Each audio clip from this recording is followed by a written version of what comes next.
Hello बच्चों, स्वागत है आपके अपने YouTube channel yes W and experiment में। बच्चों, हमने आप लोगों से वादा किया था कि आप लोगों को लक्ष्य बैच लाएंगे और परीक्षा में आप लोगों को अच्छे से अच्छे नंबर गेन कराएंगे और आपकी सफलता की राह दिखाएंगे। तो इसीलिए हमने इस लक्ष्य बैच को लाया है और आपके लिए हम अभी पहली क्लास है जो हमारी विज्ञान की है, और विज्ञान की आपकी एक सेट के लिए 3 क्लास जाएंगी। जो पहली पार्ट ए होगी विज्ञान की पहली सेट की, वो भौतिक विज्ञान होगी, और दूसरी जो पार्ट बी होगी वो होगी आपकी रसायन विज्ञान की, और जो पार्ट सी होगी वो आपकी जीव विज्ञान की होगी। और इस तीन पार्ट को मिलाकर हमारा एक सेट तैयार होगा। तो अब हम लोग अपना जो 2022 का पहला सेट है वो है सेट 1 824 बी के, उसको हम लोग सॉल्व करेंगे आज, भौतिक विज्ञान का।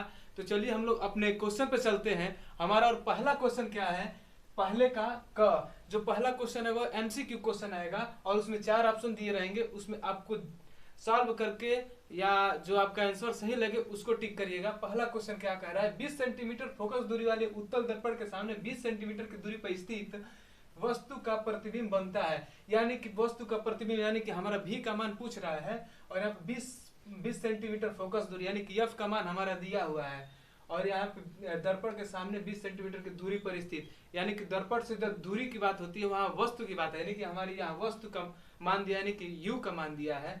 तो अब आप लोग सॉल्व करते समय लिखिएगा जरूर,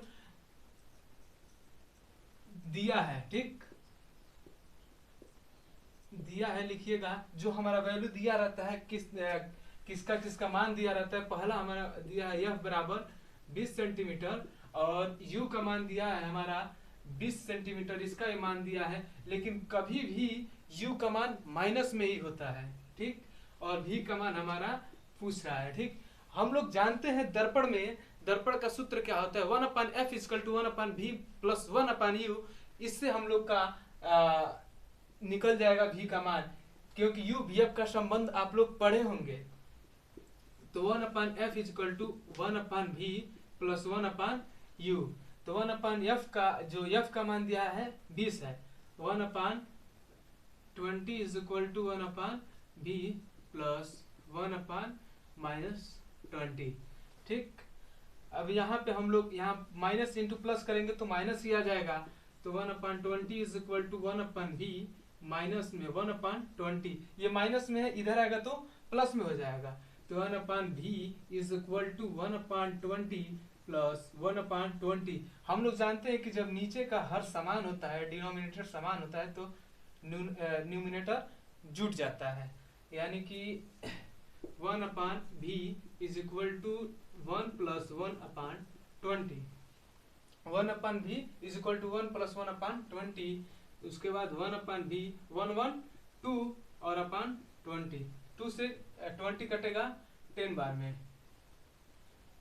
1/v = 1/10, और v का मान क्या होगा 10 सेंटीमीटर। आप लोग मात्र कभी मत भूलिएगा, अगर सॉल्व आंकिक प्रश्न को हल कर रहे हैं तो अपना मात्रा कभी मत भूलिएगा। एग्जामिनर सबसे ज्यादा ये सब देखते हैं, छोटे छोटे गलतियों के। और हमारा मान आया है v बराबर 10 सेंटीमीटर प्लस में है, यानी कि दर्पण के पीछे बनेगा, यानी कि 10 सेंटीमीटर दूरी दर्पण के पीछे। हमारा आंसर नंबर ये सही है। अब हम चलते हैं अपने दूसरे क्वेश्चन पे, आप लोग स्क्रीनशॉट ले सकते हैं। तो यहाँ पे इस सेट का हमारा पहले का ख प्रश्न है, और देखिए क्या कर रहा है, फ्रिज में से प्रकाश के किरण के गुजरने पर सबसे अधिक विचलन किसमें होता है। यहाँ पे हमारे 4 ऑप्शन दिए हैं, लाल रंग, पीले रंग, हरे रंग और बैगनी रंग में। इसमें हम देखेंगे कि यह हमारा प्रिज्म है, और यहाँ संश्लेषित प्रकाश को गुजार रहे हैं जब, तो यह 7 रंगों में अपवर्तित होकर 7 रंगों में विभक्त हो जाता है। श्वेत प्रकाश प्रिज्म से गुजरने के बाद जब गुजरता है तो वह अपवर्तित होकर 7 रंगों में विभक्त हो जाता है, लाल, नारंगी, पीला, हरा, नीला, जामुनी और बैगनी कलर में। तो इसमें सबसे अधिक विचलन जो होता है बैगनी कलर का होता है, क्योंकि जब श्वेत प्रकाश को हम प्रिज्म में से गुजारते हैं तो यह लगभग, अगर इसको हम ऐसे निकालें डॉट डॉट करके, उसके बाद से इसमें अपवर्तित हुए रंगों को इन दोनों के बीच का अगर एंगल देखें, अगर रेड और इसके बीच का एंगल देखें, तो यहाँ बनता है डेल आर, डेल आर। और सबसे जो नीचे है वायलेट है, और इसके अगर हम अपवर्तित होने के बाद और इसके जो सीधे किरण निकल रहा है, इन दोनों के बीच के अगर हम एंगल को देखें तो यहाँ पे डेल वी बन रहा है। तो यहाँ पे हम देख रहे हैं कि जो रेड और सीधे निकल रही है किरण, उन दोनों के बीच का एंगल देखें तो बहुत कम बन रहा है, और इस वायलेट और यहाँ जो निकल रही है किरण बाहर, इन दोनों के बीच का एंगल देखें तो यह बहुत ज्यादा हो रहा है। यही इसका विचलन है, यानी कि सबसे ज्यादा विचलन जो हो रहा है वायलेट में हो रहा है। और हमको बता, और आप लोगों के बच्चों बता दें कि जो रेड कलर होता है उसकी जो तरंगदैर्घ्य होती है वह सबसे अधिक होती है, और वायलेट यानी बैगनी होती है उसकी तरंगदैर्घ्य सबसे कम होती है। अब हम अपना अगला क्वेश्चन को देखेंगे। हमारे पहले का ग प्रश्न है, कह रहा है कि विद्युत जनित्र में रूपांतरण होता है। विद्युत जनित्र में रूपांतरण, विद्युत जनित्र होता है एक मशीन यानी कि यंत्र होता है, और वह रूपांतरण करता है जनित्र से विद्युत ऊर्जा को बनाता है। ठीक, यानी कि हम कह सकते हैं जो यांत्रिक ऊर्जा को विद्युत ऊर्जा में कन्वर्ट करता है। हमारा तीसरा पहले का घ प्रश्न क्या कर रहा है, 220 वोल्ट को 100 वाट के विद्युत वर्ग के तंतु का प्रतिरोध क्या होगा। यानी कि हम इसको सॉल्व करेंगे और देखेंगे हमारा कितना प्रतिरोध आ रहा है। 220 वोल्ट यानी कि जो हमारा 100 वाट का बल्ब है उसको अगर हम 220 वोल्ट देते हैं तो उसके जो तंतु यानी कि जो उसका फिलामेंट है उसमें कितना प्रतिरोध उत्पन्न होगा। इसको हम हल करेंगे तो, और उसके बाद से देखेंगे इसका आंसर कितना आता है। यहाँ पे देख रहे हैं 220 वोल्ट यानी कि भी का पहले करेंगे, दिया है। ठीक, दिया है भी बराबर यानी कि विभवांतर, यहाँ पे विभवांतर बराबर 220 वोल्ट, और दिया है P यानी कि P बराबर 100 वाट यानी कि शक्ति। P हमारा पावर यानी कि शक्ति, और हमारा प्रतिरोध का मान पूछ रहा है। R बराबर क्वेश्चन हम जानते हैं P बराबर V इंटू I होता है। ठीक, P बराबर we know that P is equal to V into I, यानी कि शक्ति बराबर विभवांतर गुणे धारा, और यहाँ पे P बराबर V into I। हमें निकालना है प्रतिरोध का मान। तो हम एक और फार्मूला हम जानते हैं, यहाँ पे लिख दे रहे हैं ओम के नियम। ओम के नियम से एक फार्मूला और जानते हैं, V is equal to I into R. हम यहाँ पे हमें I का मान रखेंगे तो V अपान R आ जाएगा, यानी कि जब I बराबर V अपान R, इस I का मान हम यहाँ पे लिख सकते हैं तो V इंटू V अपान R। ठीक, अब इसका हम मल्टीप्लाई कर देंगे जब, तो P is equal to V square upon R। अब तो और R को यहाँ पे भेज देंगे और P को नीचे ला देंगे। क्रॉस मल्टीप्लिकेशन जब करेंगे इसका तो यहाँ पे हो जाएगा R बराबर V स्क्वायर अपान R है, V स्क्वायर अपान P, और V का जो मान है उसको हम रख देंगे और जो P का मान है उसको रख देंगे, हमारा प्रतिरोध निकल जाएगा। यहाँ पे है हमारा 220 गुणे 220 अपान 100 वाट, 10 से 10 से 0। अब हमारा 22 और 22 यानी कि इसका जब मल्टीप्लाई हम कर देंगे तो 2 दूना 4 और 2 दूना 4 2 दूना 4 4 4 8 और 2 दूना 4, यानी कि इसका आंसर बाबू 484 ओम आया है। यही आपका आंसर, यानी कि ऑप्शन नंबर जो कहा गया, हाँ सेकंड है, यह सही होगा। इसी अनुसार हम अपने दूसरे क्वेश्चन नंबर, इस सेट का क्वेश्चन नंबर दूसरे को करते हैं। बच्चों हमारा 1 नंबर वाला क्वेश्चन जो बहुविकल्पी था वो खत्म हो चुका है इस सेट का। अब हमारा है क्वेश्चन नंबर सेकंड जो 2 नंबर में पूछेगा।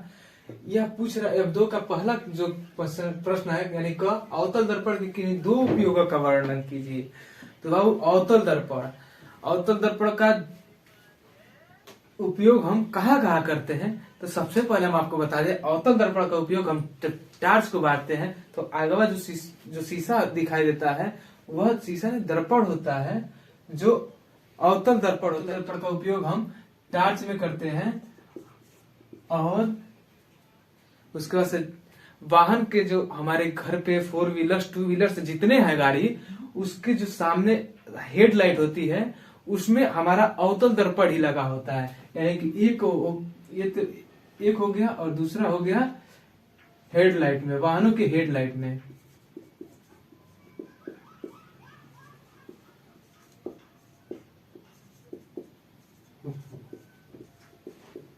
और बाबू हम आप लोगों को बता दें कि सबसे ज्यादा उपयोग इस समय कहाँ हो रहा है, ब्यूटी पार्लर में और सैलून में।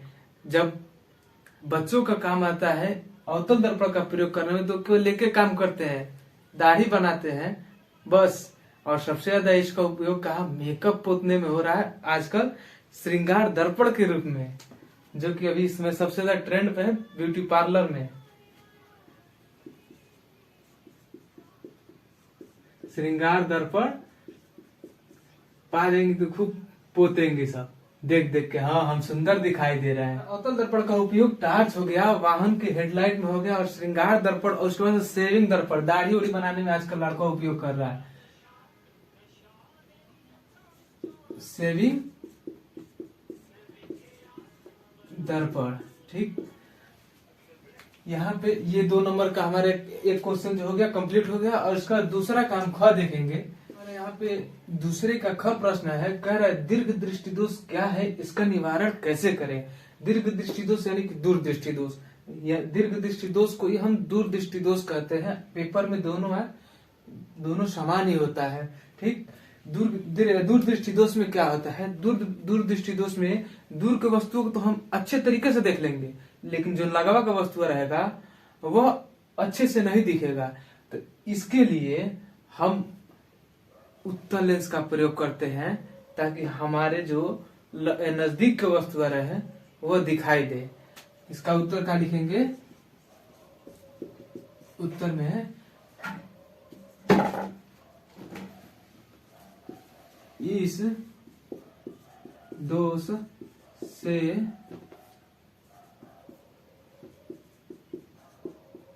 पीड़ित मनुष्य को दूर की वस्तुएं स्पष्ट रूप से दिखाई देती हैं,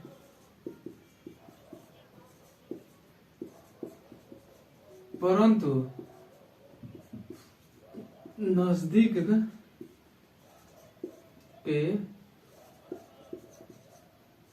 वस्तुओं को वह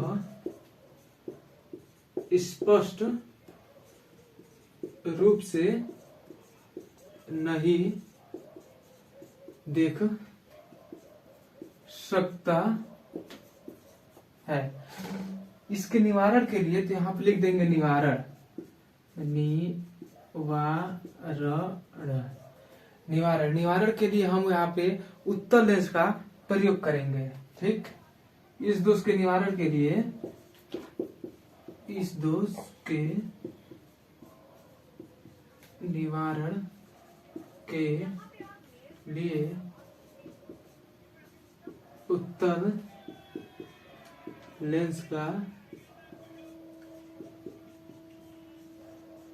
प्रयोग करते हैं, ठीक है बाबू। इस दोष से पीड़ित मनुष्य के दूर की वस्तु स्पष्ट रूप से दिखाई देती है, परंतु नजदीक के वस्तु को वह मनुष्य स्पष्ट रूप से नहीं देख सकता है। तो मेरे प्यारे बच्चे, जो दीर्घ दृष्टि दोष से मनुष्य पीड़ित रहता है, उसमें क्या होता है, जो उसकी आंख की लेंस की अभिसारी क्षमता होती है वह घट जाती है। इसी कारण दूर की वस्तु तो दिखाई देती है, लेकिन नजदीक की वस्तु नहीं देख पाता है। जब हम उस व्यक्ति को उत्तल लेंस लगा देंगे, उत्तल लेंस का चश्मा लगा देंगे उसकी आंख पे, तो क्या होता है, उसकी जो लेंस की अभिसारी लेंस की जो क्षमता होती है वो बढ़ जाती है, और नजदीक के वस्तुओं को अच्छे तरीके से देखने लगता है। अपने तीसरे इसके ग प्रश्न को देखेंगे। तो बच्चों, ये रहा हमारा दूसरा का ग। उत्तल लेंस के द्वारा वास्तविक एवं आवर्धित प्रतिबिंब बनने के क्रिया को किरण आरेख में दर्शाइए। तो इसका हम उत्तर को इसका हम किरण आरेख करेंगे और उसको उसको बताएंगे भी कि आवर्धित कब बनेगा और वास्तविक एवं आवर्धित कब बनेगा, कैसे बनेगा। उससे पहले हम आपको एक थोड़ा दो लाइन सुना दें। रोज रोज गिरकर भी मुकम्मल खड़े हैं, रोज रोज गिरकर मुकम्मल भी खड़े हैं, ये ज़िंदगी देख मेरे हौसले तुझसे भी बड़े हैं। तो इसके बाद हम अपने तीसरे क्वेश्चन की ओर चलते हैं। बच्चों, हमारे ये उत्तर लेंस का वास्तविक एवं आवर्धित के लिए किरण आरेख है। जब हमने द्वितीय मुख्य फोकस और 2f2 के बीच में वस्तु को रखा, तो उसको वस्तु को रखा है और ये हमारा लेंस है और यहाँ पे हमारा द्वितीय मुख्य फोकस है और ये हमारा जो ये है यानी कि प्रकाशिक केंद्र है और ये हमारी वस्तु और ये लेंस है। इन दोनों के बीच की दूरी जो होगी u होगी और ये हमारा लेंस है और ये हमारा प्रतिबिंब बन रहा है, इसके बीच की दूरी जो होगी हमारी v होगी। तो बाबू हमारा जब हमें वास्तविक आवर्धित प्रतिबिंब बनने के लिए जो हमारा किरण आरेख होता है वो क्या कहता है कि एक हमारा जो वस्तु है उसमें से एक किरण जो मुख्य अक्ष के समांतर होते हुए जा रही है और उत्तल लेंस से टकराकर वह द्वितीय मुख्य फोकस से होते हुए गुजर जा रही है और हम एक और किरण निकल रही है जो यह लेंस के प्रकाशित केंद्र से होते हुए सीधे निकल जा रही है और यहाँ पे इसको कट कर रही है और यही जो हमारा होगा प्रतिबिंब होगा। तो हमारा क्या होगा वास्तविक एवं आवर्धित के लिए हमें वस्तु को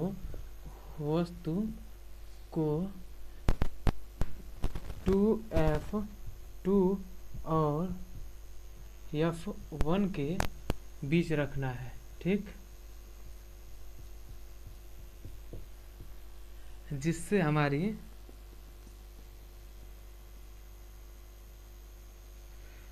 हमारा जो प्रतिबिंब होगा वह उल्टा बनेगा।